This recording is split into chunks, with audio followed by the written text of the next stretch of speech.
সাভার উচ্চ বালিকা বিদ্যালয়ে বার্ষিক ক্রীড়া প্রতিযোগিতার পুরস্কার বিতরণ, অভিভাবক সমাবেশ ও সাংস্কৃতিক অনুষ্ঠান অনুষ্ঠিত হয়েছে। অনুষ্ঠানে প্রাক্তন শিক্ষক শিক্ষার্থীদের উপস্থিতিতে আয়োজন পরিণত হয়ে উঠেছে মিলন মেলায়। অনুষ্ঠানে উপস্থিত ছিলেন ঢাকা ১৯ এর সংসদ সদস্য ডাক্তার দেওয়ান মাহমুদ সালাউদ্দিন, উপজেলা নির্বাহী অফিসার সহ আরও অনেকে।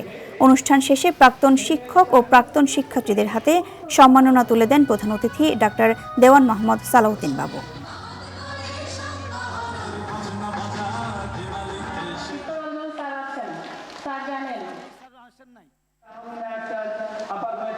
আজকে স্কুলে এসে আমার অত্যন্ত ভালো লাগছে, কারণ আমি আশা করিনি এতটা সম্মাননা জানানো হবে আমাদেরকে, আর প্রোগ্রামটা এত গ্র্যান্ড একটি প্রোগ্রাম হবে তা আমি সত্যি অভিভূত। আমার এই শিক্ষা প্রতিষ্ঠান উত্তরোত্তর উন্নতি লাভ করুক। এই বিদ্যালয়ে আমি প্রায় 30 বছর চাকরি করেছি।